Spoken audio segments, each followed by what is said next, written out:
आज की इस वीडियो में हम क्लास 11th के पॉलिटी का चैप्टर नंबर 5 विधायिका इसका पार्ट सेकंड देखने वाले हैं। इससे पहले पार्ट 1 मैंने इस चैनल पर अपलोड कर दिया है, अगर आपने ना देखा हो तो उसको जरूर देख लेना।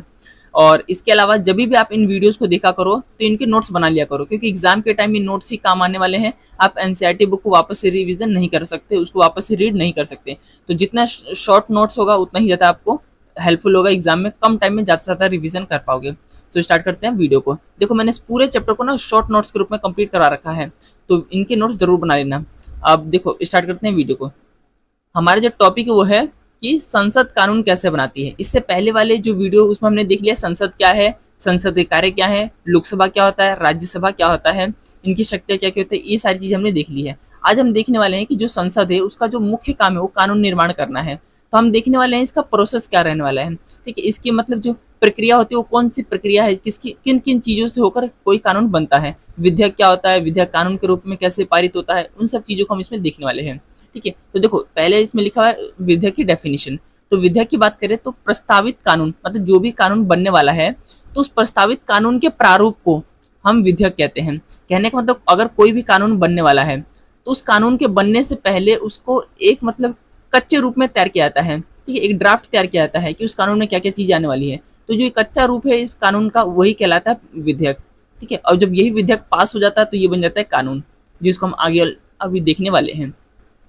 तो अब हम इसकी प्रक्रिया की बात करते हैं कि जो विधेयक है कानून कैसे बनता है। तो देखो सबसे पहले जो होता है हम प्रारूप तैयार करते हैं, कोई भी कानून है उसका हम प्रारूप तैयार करते हैं। ठीक है, अब वो प्रारूप कौन तैयार करता है, तो जो संबंधित मंत्रालय होता है वो प्रारूप तैयार करता है भी किसी भी कानून का। जैसे मान लेते हैं अगर जो कानून है वो रेलवे से संबंधित है तो जो रेलवे मंत्रालय है उसके जो अधिकारी होंगे वो इस प्रारूप जो उस कानून का जो जितना भी जो चीजें होंगी उसका प्रारूप तैयार करने का काम करेंगे। ठीक है, फिर जो मंत्री है वो इसको मतलब इस पे सहमति होंगी कि हाँ अब हम इसको संसद में पेश करने वाले हैं। तो कानून बनने विधेयक का जो सबसे पहला जो स्टेप होता है वो होता है प्रारूप तैयार करना। जब प्रारूप बन के तैयार हो जाता है कि हाँ ये पूरा ड्राफ्ट तैयार हो जाता है कि इस कानून में ये सारी चीजें हैं और ये चीजें इसमें होने वाली है, जब इस तरीके से पूरी तरीके से तैयार हो जाता है तो जो संबंधित मंत्रालय है, जैसे हमने बात किया रेलवे का, तो जो रेलवे का जो कोई मंत्री होगा वो उसको किसी ना किसी सदन में पेश करेगा। तो उसके बाद या तो वो लोकसभा में पेश कर सकता है या तो उसे राज्यसभा में उस विधेयक को पेश कर सकता है। पहले प्रारूप तैयार होता है, प्रारूप तैयार होने के बाद जो संबंधित मंत्रालय है, कि जो भी कानून जिस भी मंत्रालय से संबंधित होगा उसी मंत्रालय का कोई मंत्री या तो उसको लोकसभा में पेश करेगा या तो उसे राज्यसभा में पेश कर सकता है।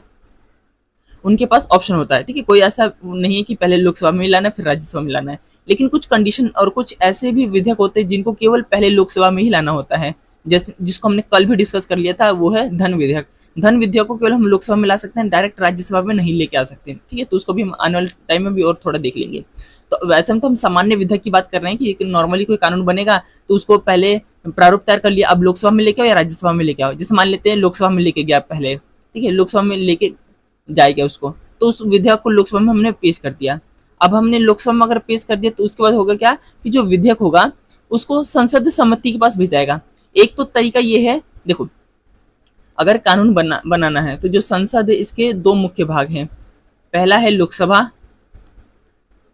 लोकसभा और दूसरा है राज्यसभा। ठीक है, इसके बाद आता है राष्ट्रपति, ये भी संसद का अभिन्न अंग है, ये भी इसका हिस्सा है। अब कानून बनना है तो क्या होगा, पहले लोकसभा में आएगा कोई विधेयक, उस पर चर्चा होगी, फिर वो राज्यसभा में जाएगा, फिर उस पर चर्चा होगी, फिर राष्ट्रपति में जाएगा, राष्ट्रपति उस पर सिग्नेचर कर देगा और कानून बन जाएगा। ये सिंपल सी बात है कानून कैसे बनता है उसको समझने का। लेकिन इसके बीच एक चीज और समझो, अगर मान लेते कोई जो विधेयक है वो लोकसभा में आया तो लोकसभा में आने के बाद ऐसा नहीं कि डायरेक्ट उस पर चर्चा हो जाती है।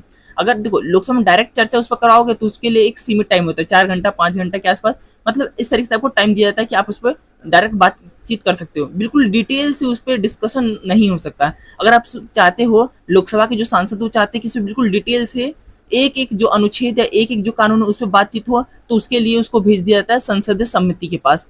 ठीक है, इसको भेज दिया जाता है संसदीय समिति के पास। ये लोकसभा में भी होती है और राज्यसभा में भी ये समिति होती है ये होती है। तो जो लोकसभा उसको संसदीय समिति के पास भेज देगी। अब संसदीय समिति के जो मेंबर होते हैं वो इसी की ही होती है, जैसे लोकसभा के मेंबर ही इसके होते हैं। लेकिन बस दिक्कत बस इसमें ये निकल कर आती है, संसदीय समिति में सारे दल के नेता होंगे। जैसे मान लेते उसमें जो वर्तमान में जो जिसके सरकार के उसके भी सांसद होंगे, जो विपक्ष के सांसद होंगे वो भी इसके मेंबर होंगे। तो इस तरीके से संसदीय समिति में कोई विधेयक जाता है, इसका मतलब डिटेल से उस पर चर्चा होती है। अब इस समिति क्या करेगी, जो संसदीय समिति है इस पर डिटेल से डिस्कशन करके ये समिति अपना जो रिपोर्ट है वो सदन में पेश कर देगी। जैसे लोकसभा में पेश होता तो लोकसभा में जो ये समिति है वो अपना रिपोर्ट पेश कर देगी। अब जैसे ही वो रिपोर्ट अपना पेश करेगी तो विधेयक जो है उस पर मतदान होगा, ठीक है, उस पर चर्चा होगी, उस पर विचार विमर्श होगा और इसके बाद उसको पास कर दिया जाएगा। ठीक है, अगर पास कर दिया जाता है तो ठीक है, ना कर दिया जाता तो फिर वो वहीं अटक मतलब वहीं पे वो रह जाता है। लेकिन अगर मान लेते हैं उसको मतदान के बाद उसको पास कर दिया जाता है तो इसके बाद जो अगला जो आता है वो उस विधेयक को दूसरे सदन में भेज देते हैं। दूसरा सदन मतलब देखो लोकसभा में से पारित हो गया तो लोकसभा के पारित होने के बाद वो राज्यसभा में जाएगा और राज्यसभा में जाने के बाद सेम प्रक्रिया यही होगी। राज्यसभा में एक तो ये होगा कि डायरेक्ट मतलब उस पर विचार विमर्श कर सकते हैं, या तो दूसरा राज्यसभा में जाने के बाद भी उसको समिति के पास भेज दो, फिर समिति उसको वापस से विचार विमर्श करेगी, फिर रिपोर्ट तैयार करेगी, फिर सदन को देगी, सदन में फिर डिस्कशन होगा, मतदान होगा। तो ये प्रक्रिया जो यहाँ तक हमने पढ़ा वापस से राज्यसभा में भी हो सकता है। अब मान लेते हैं राज्यसभा से भी उसको पास कर दिया गया, फिर वो जाएगा राष्ट्रपति के पास और राष्ट्रपति उस पर हस्ताक्षर कर देगा। तो जैसे ही राष्ट्रपति उस पर हस्ताक्षर करेगा तो वो विधेयक वो कानून बन जाता है। तो ये स्टेप बाय स्टेप किस तरीके से कानून बनता है उसको मैंने इस तरीके से फ्लो चार्ट के रूप में इसको दर्शा रखा है, ताकि आप कम टाइम में इसको आप रिवीजन कर पाओ। ठीक है, आपको बहुत ज्यादा मतलब लिखने की जरूरत ना पड़े, आसानी से एक स्टेप बाय स्टेप आप उसको समझ सको। तो ये हमने देखा कि जो संसद है वो कानून कैसे बनाती है। अब देखते हैं एक चीज को कि संयुक्त अधिवेशन क्या होता है। तो देखो, जब किसी विधेयक को लेकर लोकसभा तथा राज्यसभा के बीच मतभेद हो जाता है तब संयुक्त अधिवेशन को बुलाया जाता है। अक्सर इसको तब बुलाया जाता है जब कोई कानून बनाना बहुत जरूरी होता है। लेकिन होता क्या है, या तो विधेयक लोकसभा में मतलब कि अटका रह जाता है या राज्यसभा में अटका रह जाता है, या कभी कभी ऐसा भी देखने को मिलता है कि लोकसभा और राज्यसभा के बीच मतभेद हो जाता है, जिसके कारण वो जो कानून है वो पास हो ही नहीं पाता है और उस पर कानून बनाना बहुत जरूरी होता है उस मुद्दे पे। ऐसे कंडीशन में संयुक्त अधिवेशन को बुलाया जाता है। संयुक्त अधिवेशन ये होता है कि जो लोकसभा के जितने भी जो सांसद होंगे, ठीक है, लोकसभा के जितने भी सांसद होंगे, जैसे 543 हैं तो 543 जो सांसदों को बुलाया जाएगा। राज्यसभा के जितने भी सांसद होंगे, राज्यसभा के जितने भी सांसद होंगे, ठीक है, 250, तो इनको बुलाया जाएगा। अब ऐसे में क्या किया जाएगा, इनको साथ बिठाकर एक साथ मतदान करवाया जाएगा। और ऐसे कंडीशन में अगर लोकसभा मतलब मान लेते हैं जो लोग चाहते हैं कि ये बिल पारित हो तो उसके और उसकी सदस्य संख्या ज्यादा होगी तो जो विधेयक वो पारित हो जाएगा। अगर ऐसा होता है कि नहीं मतलब ज्यादा लोगों ने कहा, इन सारे लोगों ने मिलकर कहा कि नहीं जो बिल वो पास नहीं होना चाहिए, तो उस बिल को रद्द कर देगा। तो संयुक्त अधिवेशन का मतलब ये होता है कि संयुक्त का मतलब होता है दोनों मिलाकर, दोनों जो संसद हैं, जो दोनों जो सदन है उनके सदस्य को मिला दो, इकट्ठे बिठा दो और फिर उस पर वोटिंग कराओ कि उसको पास करना है नहीं करना। और जब भी एक चीज ये भी याद रखना कि जब भी संयुक्त अधिवेशन बुलाया जाता है ऐसे में लोकसभा के ही जो मतलब जो है उसका ज्यादा पावर होता है, क्योंकि इनके पास सदस्य संख्या ज्यादा है 543। ठीक है, तो ज्यादा ये देखने को मिलता है कि अगर लोकसभा के ज्यादा जो लोग हैं चाहेंगे कि जो बिल हो पास हो तो ज्यादा चांसेस है कि लोकसभा की बात मानी जाती है, राज्यसभा की बात थोड़ी इसमें कम होती है क्योंकि इसमें सदस्य संख्या से कम है। ठीक है, तो ये याद रखना संयुक्त अधिवेशन को। अब हम देखते हैं कि जो विधेयक है, अभी जो हम विधेयक की बात कर रहे थे, तो इसके प्रकार कौन कौन से प्रकार के विधेयक हमें देखने को मिलता है। तो देखो, पहला है सरकारी विधेयक। अब सरकारी विधेयक वो होता है जिसको मंत्री द्वारा पेश किया जाता है। अब संसद में जितने भी जो विधेयक आते हैं उसको मतलब एक तो होते हैं, देखो एक तो होते हैं सांसद और एक होते हैं मंत्री। सांसद वो होते हैं जो चुन के आए होते हैं, जैसे 543 है तो 543 के 43 सांसद हैं, लेकिन ये सारे के सारे 543 मंत्री नहीं बने हैं। मंत्री वो व्यक्ति होता है जिसको किसी मंत्रालय का कार्यभार संभालने को मिला होता है। तो जो 543 लोग जो चुन के आए सबको किसी मंत्रालय कार्यभार संभालने को नहीं मिला है। इसमें कुछ ऐसे भी हैं जो केवल सांसद है, मंत्री नहीं है। तो होता क्या है, सरकारी विधेयक होता है जिसको केवल कोई ना कोई मंत्री द्वारा पेश किया जाता है। जब उसको किसी भी सदन में मंत्री द्वारा पेश किया जाता है इसका मतलब सरकारी विधेयक होता है। निजी विधेयक का मतलब है, निजी सदस्यों का विधेयक का मतलब है ऐसे सांसद द्वारा प्रस्तुत किया जाता है जो मंत्री नहीं है, जो केवल सांसद है। अगर वो बिल को पेश कर रहा है, ठीक है, विधेयक को पेश कर रहा है, इसका मतलब वो विधेयक कहलाएगा निजी सदस्यों का विधेयक। अगर मंत्री पेश कर रहा है तो सरकारी विधेयक कहलाएगा। इसके अलावा जो तीसरा है वित्त विधेयक, ये विधेयक होता है ये वित्त मंत्रालय से संबंधित होता है और इसको भी जो पेश करने वाला हो कोई ना कोई मंत्री होगा और उसी मंत्रालय का ही मंत्री होगा। इसके अलावा अगला होता है सामान्य विधेयक। सामान्य विधेयक होता है सामान्य कानून बनाने के लिए आता है। ठीक है, अब सामान्य कानून जिस भी मंत्रालय से संबंधित होगा उसी मंत्रालय का जो मंत्री होगा वो उसको पेश करेगा। इसके अलावा संविधान संशोधन विधेयक, इसमें संविधान में संशोधन करने के लिए इस बिल को लाया जाता है, इस विधेयक को लेकर आया जाता है। तो ये कुछ विधेयक के प्रकार रहे, एक नंबर में पूछ सकता है, याद रखना इसको। आगे देखते हैं, देखो नोट में क्या एक चीजें बताई गई है कि अनुच्छेद जो है भारतीय संविधान का अनुच्छेद 109 ये बात करता है कि जो धन विधेयक है, तो जो धन विधेयक है इसके संबंध में जो विशेष प्रक्रिया है, मतलब धन विधेयक के बारे में बात करता है अनुच्छेद 109, ठीक है। और ये कहता है कि इसको राज्यसभा में पेश नहीं किया जा सकता, ठीक है। धन विधेयक को केवल और केवल लोकसभा में ही पेश किया जा सकता है। जैसे ही लोकसभा से पारित होता तब वो राज्यसभा के पास जाएगा, लेकिन राज्यसभा इसमें परिवर्तन नहीं कर सकती। राज्यसभा केवल लोकसभा से कह सकती है कि आप इसको पे पुनर्विचार कर लो, कुछ परिवर्तन कर लो। अगर लोकसभा ने कह दिया कि नहीं हम उसमें किसी प्रकार का बदलाव नहीं करेंगे, तो राज्यसभा का कोई ऑप्शन नहीं बचता, उसको पास करना ही पड़ता है। अगर मान लेते हैं राज्यसभा उसको पास नहीं करती है तो उसके पास 14 दिन का टाइम होता है। अगर 14 दिन के अंदर पास कर दिया तो ठीक है, नहीं किया तो ये माना जाता है कि राज्यसभा से पास हो गया और सीधे वो राष्ट्रपति के पास चल जाती है। तो धन विधेयक के संदर्भ में राज्यसभा के पास कोई पावर नहीं है, लोकसभा के पास ही सारी पावर है, ठीक है। तो ये बात बताई गई है 109 के अंदर। इसके अलावा आगे देखते हैं, जो संसद है वो कार्यपालिका को कैसे नियंत्रित करती है। कार्यपालिका मतलब डायरेक्ट समझ लो सरकार। जो संसद है सरकार को कैसे नियंत्रित करती है, कौन कौन से उसके पास साधन है, कौन कौन से ऐसा तरीके जिसके माध्यम से जो संसद है वो कार्यपालिका पर नियंत्रण रखती है। तो जो पहला है वो है बहस और चर्चा। एक पहला तरीका है जिसके हिसाब से जो सरकार है, जो कार्यपालिका उस पर नियंत्रण रखा जाता है। अब इसमें होता क्या है, विधायिका में जो संसद है उसमें कानून निर्माण की प्रक्रिया के दौरान मतलब उसमें बहस होता है, बहस करने का एक मौका मिलता है। और उसी बहस करने के मौके के आधार पर क्या है, जो विपक्ष है वो जो सरकार जो भी बिल लाती है उसी कमियों को गिनवाने का प्रयास करती है, उसमें जो कमियां उसको जो दिखाने का प्रयास करती है ताकि सरकार उसमें बदलाव कर सके, ठीक है। क्योंकि अगर उस पर विचार विमर्श नहीं होगा तो सरकार ऐसे ही नियम कानूनों को लागू करेगी जो केवल उसकी पार्टी को ही उससे मतलब फायदा होगा, ठीक है। मतलब मान ले तो वो जिन व्यक्ति को सरकार जिसको चाहे उसको ही लाभ पहुंचा सकती है, ठीक है। तो ऐसा ना हो इसलिए इस पर विचार विमर्श करना जरूरी है। विचार विमर्श होता है विधायिका के अंदर होता है। तो इस तरीके से पहला तरीका है बहस और चर्चा का, जिसके माध्यम से संसद जो है कार्यपालिका पर नियंत्रण रखती है। इसके अलावा इस बहस और चर्चा में दो चीजें निकल कर आती है। एक टाइम होता है प्रश्नकाल का। संसद में जैसे जो पहला घंटा होता है, जैसे 11 से 12, सुबह 11 बजे से 12 बजे के बीच में ये जो टाइम पीरियड है, इस एक घंटे को हम कहते हैं प्रश्नकाल।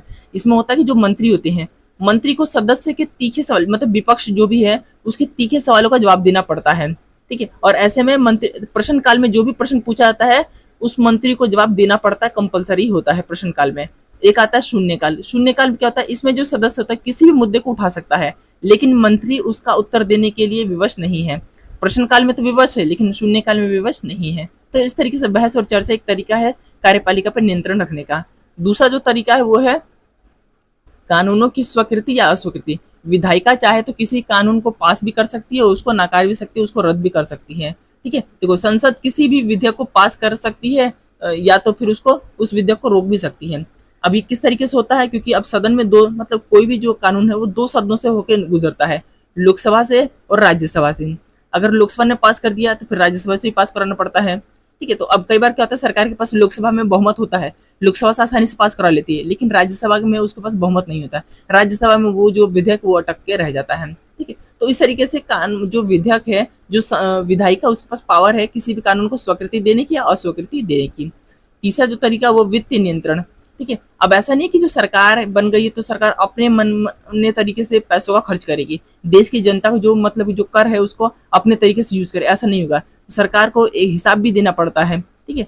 तो देखते हैं इसमें, देखो विधायिका जो है सरकार के द्वारा जो बजट पेश किया जाता है उसमें कटौती भी कर सकती है। मतलब सरकार जो है अपने खर्चों के लिए विधायिका से परमिशन लेती है, वो बताती है कि हमें यहाँ खर्चा करना है, इसमें हमें इतने रुपए चाहिए। अब ऐसे में विधायिका उस पर कटौती भी कर सकती है। विधायिका को लगा कि नहीं इसका पैसों का ये दुरुपयोग हो रहा है, तो विधायिका जो संसद है उसमें कटौती भी कर सकती है। और भारत के जो नियंत्रक महालेखक परीक्षक है, ठीक है, एक ये पोस्ट होती है नियंत्रक महालेखा परिषद, जिसे कैग कहते हैं, सीएजी क्या कहते हैं।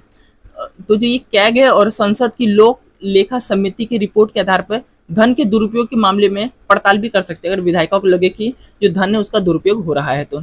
इसके अलावा अविश्वास प्रस्ताव भी संसद में लाया जाता है।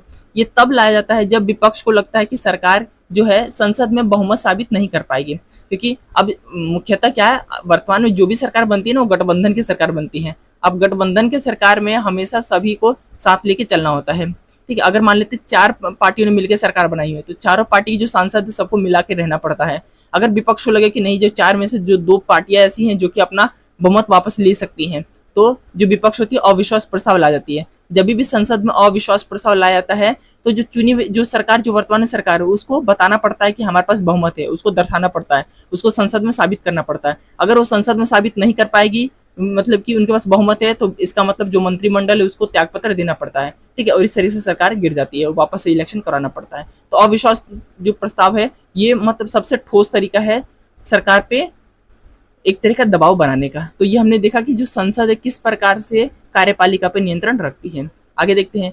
अब देखते हैं अगला है संसदीय समितियां क्या करती हैं। अभी हमने पढ़ा था कि संसदीय समितियों के बारे में, कि जो लोकसभा में जाता है जब विचार विमर्श के लिए, तो लोकसभा उसको संसदीय समिति के पास भेज देती है ताकि आप इस पर डिटेल से चर्चा कर सको और फिर अपनी रिपोर्ट बना के दो, उसके आधार पर हम चर्चा करेंगे। तो हम देखते हैं संसदीय समिति करती क्या है।